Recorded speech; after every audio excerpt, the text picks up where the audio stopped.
My question: are you the strong friend? Mm-hmm. Why? Why are you the strong friend?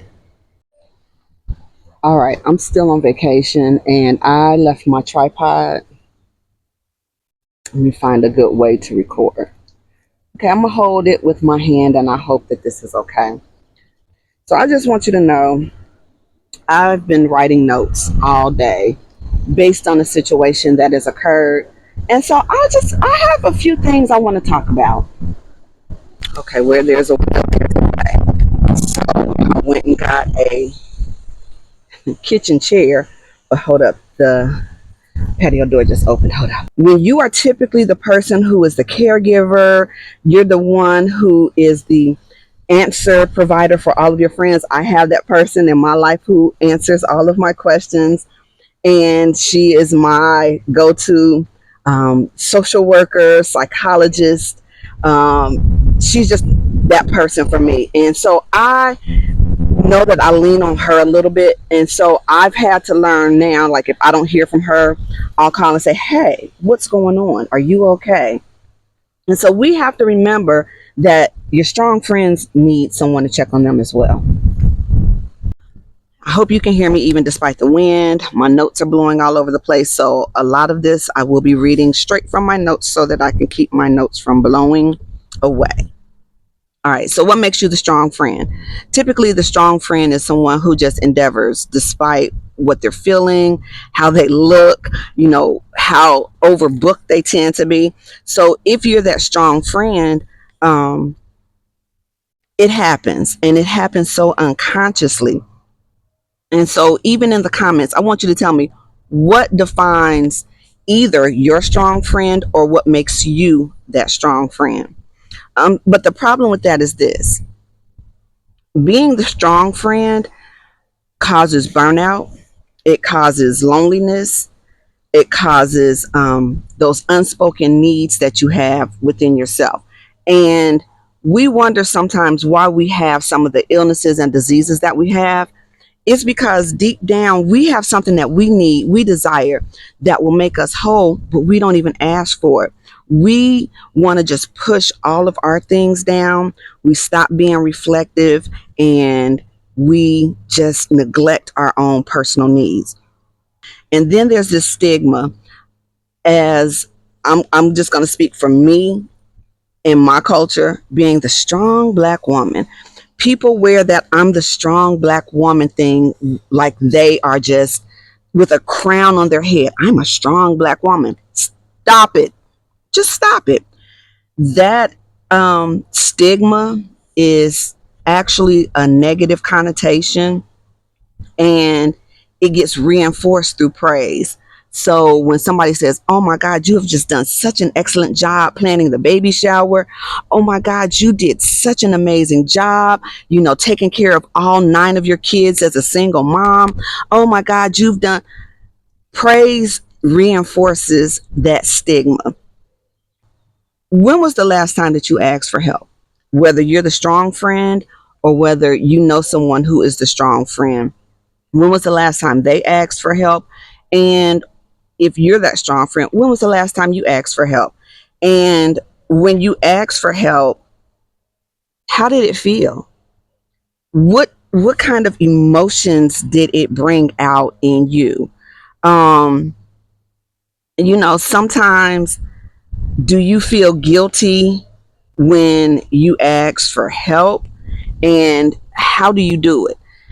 It's okay to go to somebody and say, listen, planning this shower or cutting the grass, because I can hear a lawnmower in the background, is not something that I can do today. So either can I find someone to do it for me, or can I just do it tomorrow? Again, I hear a lawnmower in the background, so that's what made me think about it. And do you feel guilty when you rest?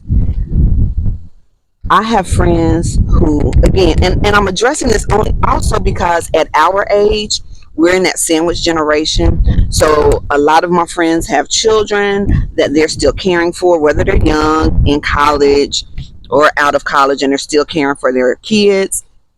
And then you have parents who are sick, who are elderly, and you're having to be that person. So even though we are in that sandwich generation, there's still a time that you need to rest. You still have to rest.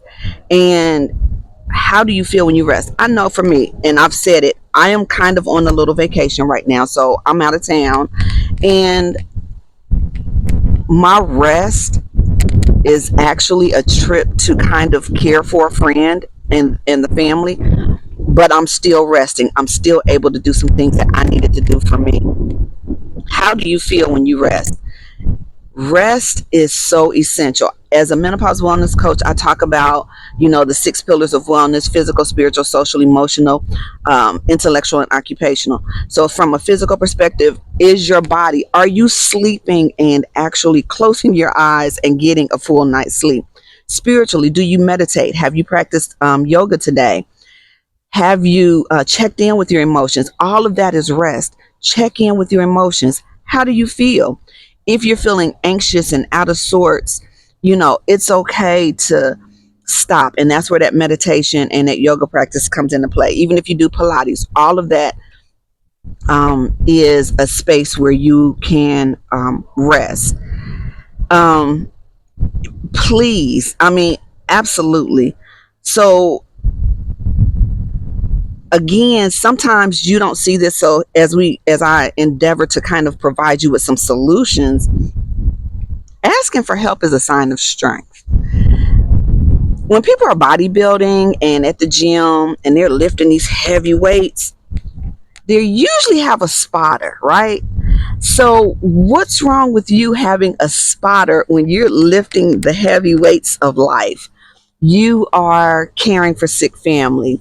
You are financially the caregiver and the responsible person in your household. What's wrong with you asking for help when you're lifting those heavy weights? When you go to the gym, I want you to kind of look at it, or if you see somebody bodybuilding, they have a spotter. They have somebody that is there to help them lift those heavy weights, so that if they fall on them, there's somebody there to help support them. So that's what came to mind when I thought about asking for help is a strength. So that's one of the solutions.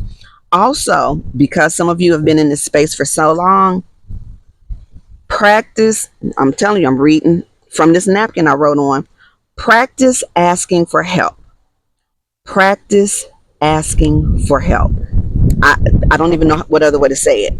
Practice asking for help. And then the other thing is, sometimes you are um, in your friend circle, you're the strong person.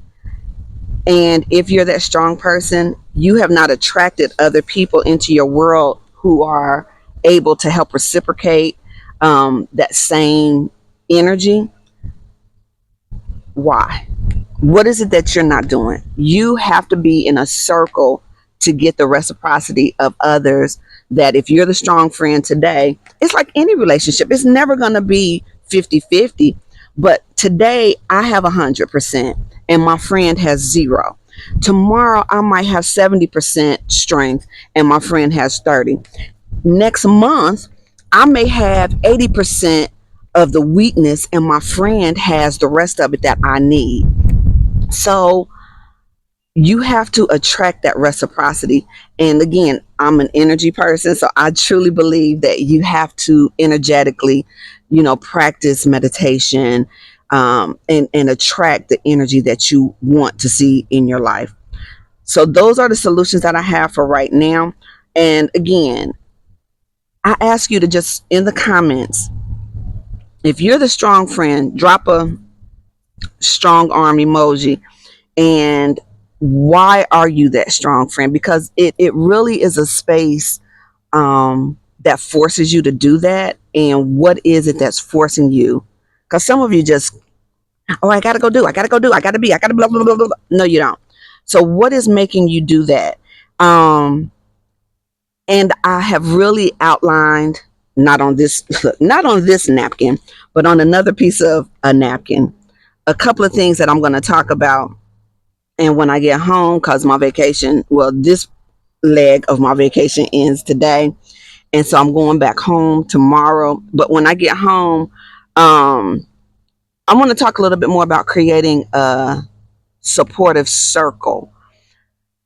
Years and years and years ago, before it was coined a phrase, I used to talk about, and some friends of mine, we used to talk about our sister circle, our friend circle, our sister friend circle. How do you create that supportive sister friend circle? And yeah, so that's what we're going to talk about tomorrow. All right, so I love you all, and I'm not going to be speaking from a napkin tomorrow. I'm going to actually have my stuff in order, and I'm going to have my tripod. I left it in my car. I really intended to travel with my tripod. We're not going to go to that. Okay, so strong friends, rise up and then sit your ass down somewhere. All right, have the rest of the day that you deserve. Peace.